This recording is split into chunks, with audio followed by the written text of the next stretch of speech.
Fact number 1. Transgender is not a disease. This is not my opinion. This is facts from the World Health Organization and the American Psychologists Association.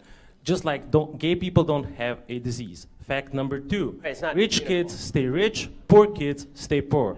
Out of 1,800 billionaires in the world, 12 of them are black. Where you come from, where you grow up, how much your parents earn, whether your parents were married plays a major role in determining where you is there a question mark at the end?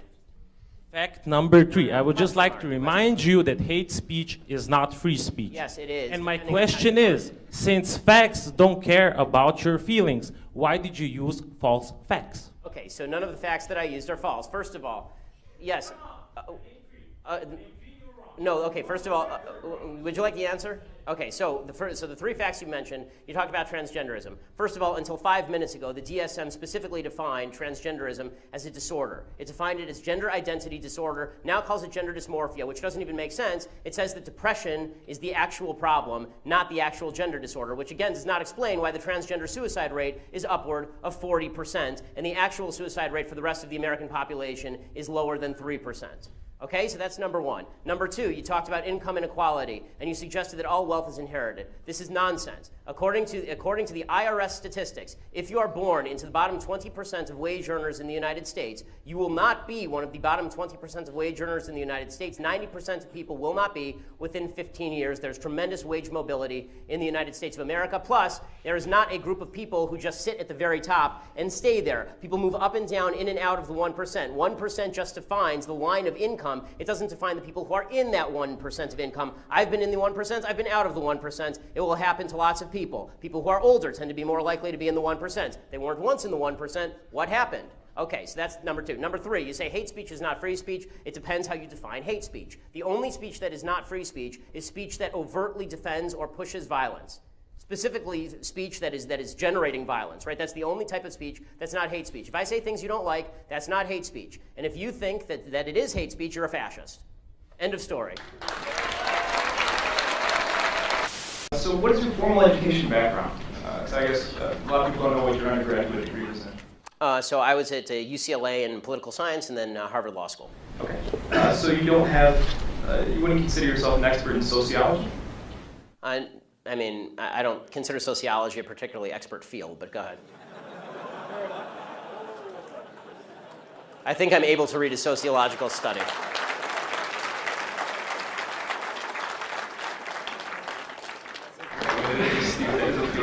But so you're not necessarily an expert. Yes, there are lots of fields of study. Right. Well, what I'm getting at is there's a lot of topics. Let's put it this way, I know a lot less about welding than I do about sociology. What I'm getting at is that you're not considered an expert in sociology, psychology, gender studies, lesbian dance theory, any of these things that you've brought up tonight. I know a lot more about all those others than lesbian dance theory. As far as, if you want to take issue with the argument, I would urge you not to use the argument from authority, which is somebody has a PhD by their name, they know what they're talking about. That's a dumb argument. What I'm trying to get at is that the fact that if you have any other further education in any of these topics or any of these fields of study. I don't need a 7-year degree in sociology to know bullshit when I hear it.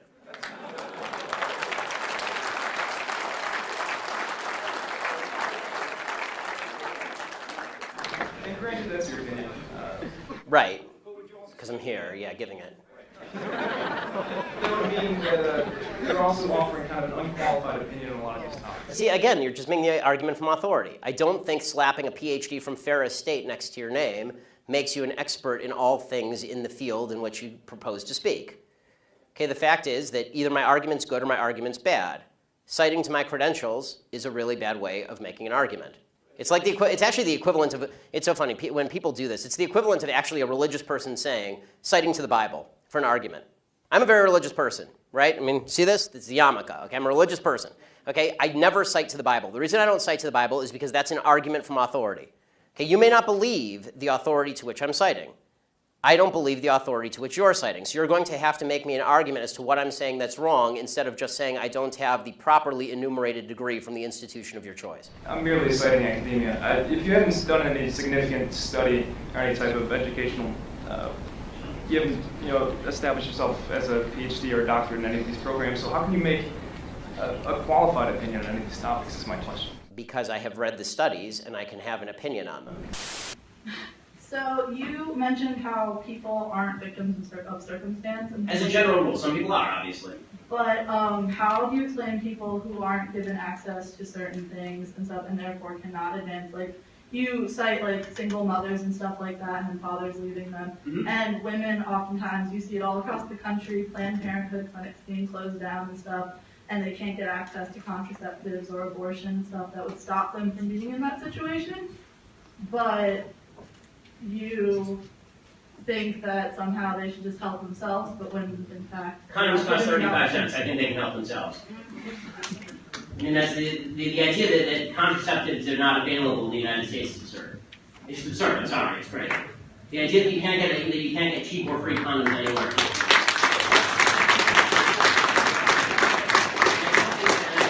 I don't think that killing babies is the solution to you making bad sexual decisions. End of story.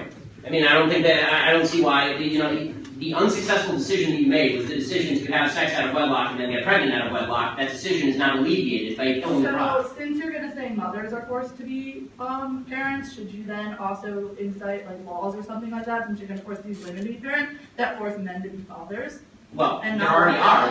It's called paternity They're tests. not fathers because they walk out and leave their kids, and then you have this, as you cite. Yes, absolutely. I'm in favor of that. It's called marriage, and the left undermined it. It was awesome. The system of marriage was the greatest boon to women of all time. Then feminism came along and said women need men like fish need a bicycle. And it turns out that women need men like women need men. That's because we live in a society that's set up so women can't get as far as men. No, it's because God created wombs. So women should just, say suck it and have a child, suck it up and have a child? Well, if you get pregnant, yes, because you don't get to kill things just because it's in your uterus. It's my body. How about you just stay out of it? How about it's dating? How You about don't get to kill it you're because it's in talking there. so much about how... I don't care about your appendix. I don't care about your thorax. I don't even care about your uterus. I care about what's in it. And I can take out my appendix if I don't want it, so why can't I take out other parts of my body? Because they're not independent living human beings. They're not independently living human beings when they're a bundle of cells. Oh, okay. So let me get this. At what point? So okay, let's assume that your scientific knowledge is vast. Let's assume your scientific knowledge. So are you also against partial birth abortion? I think I don't understand why people would have At what point does that bundle of cells become a human being in your view? Sorry. No, really. I mean, this is. I just need to calm down for a second. Sorry, Director. Do you want to go to another question?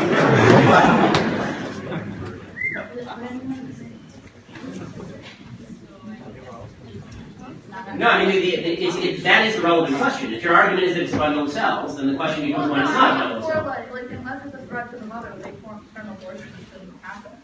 But if it's a threat to the mother's health, or the mother, I don't see why he would force a living human being to give birth to that.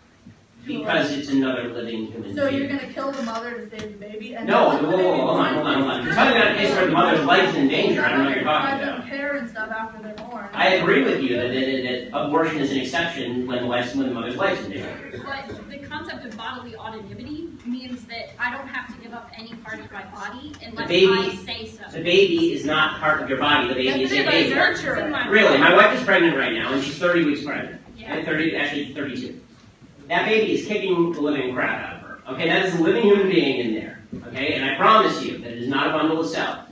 Okay, I can guarantee you it's not a bundle of cells because that is a baby. Okay, and I'm sorry, but a bundle of cells that is requiring her. You're technically a bundle of cells right now.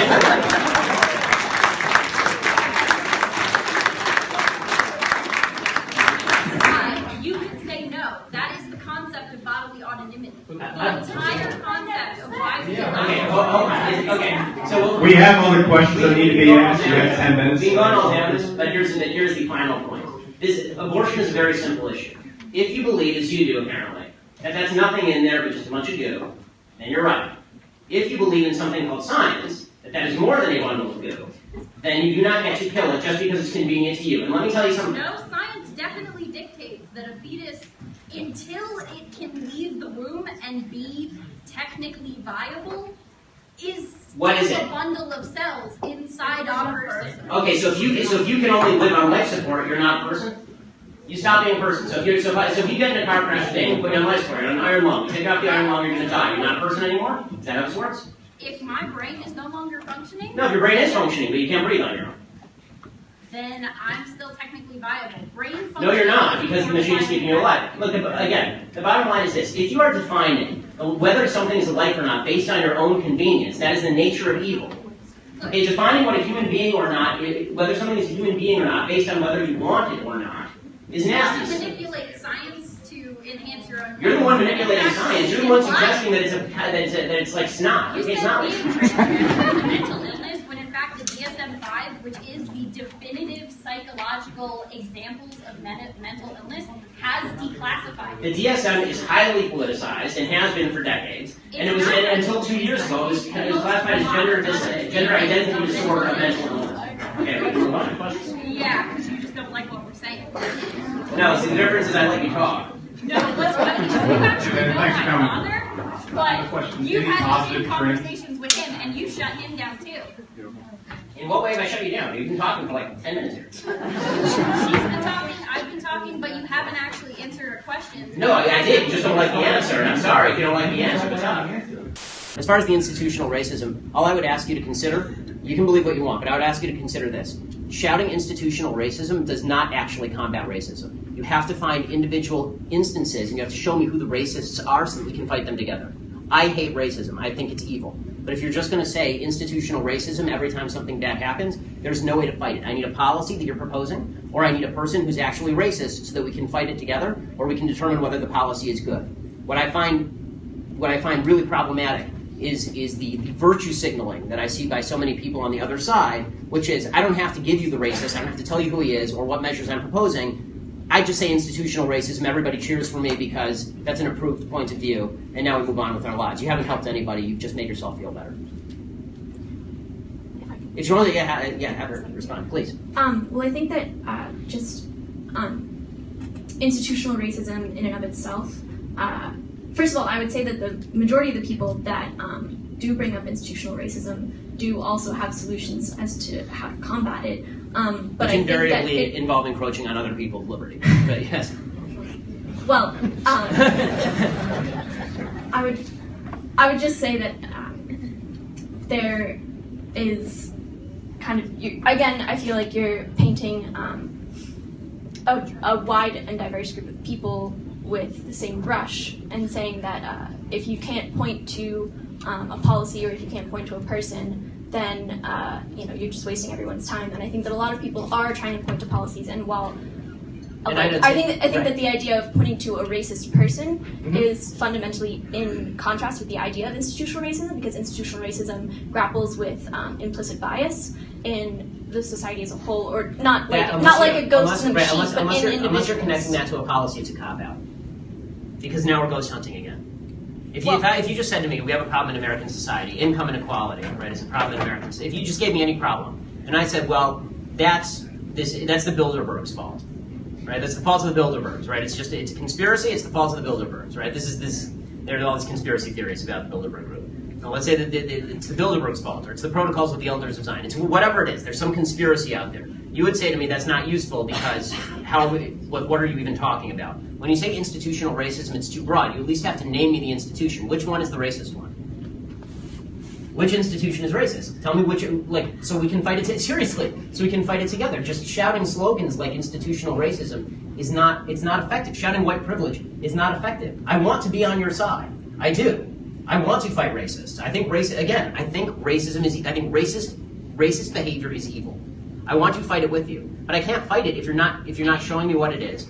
And we have to decide together if the policies you're proposing will alleviate racism or exacerbate racism. And it turns out, I think that a lot of the policies proposed by the left, I think institutional racism is usually a lever for proposing a policy that is actually unpalatable to freedom, and then castigating people on the other side of that policy as being in league with the institutional racism. The policies are good or bad without regard to words like institutional racism, is what I'm saying.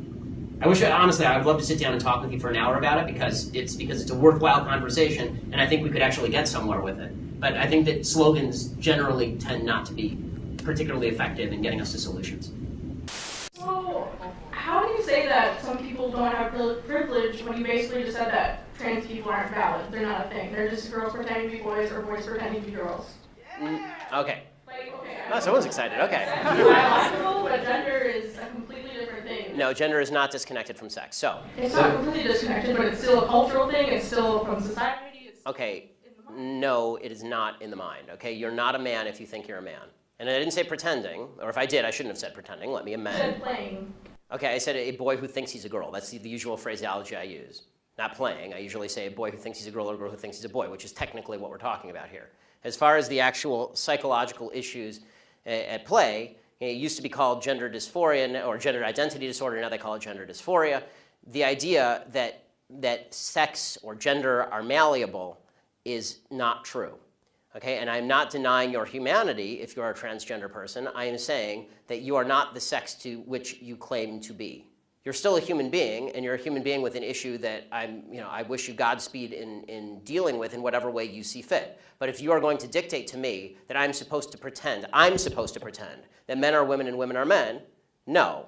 My answer is no. I'm not going to modify basic biology because it threatens your subjective sense of what you are.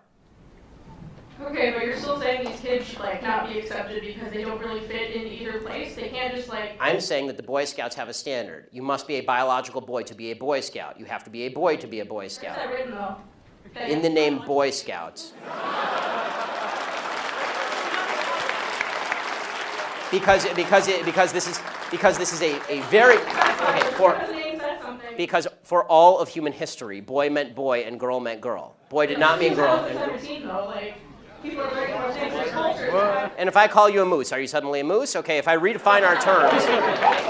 No, yes, that's right. Men and women are a completely different thing. This is true. Have you ever met a man or a woman? They're completely different. Completely different thing. You can't just say you're a cat. It's not a thing. It's genders. It's not saying you're. Okay, why is that? I don't understand. Why? Okay, let me ask you this. Okay, I won't ask you how old. I will ask you how old you are. Okay, because you're young enough that it's probably not insulting to ask you. So. I'm 22, so I'm probably only naive, right? No. Why aren't you 60?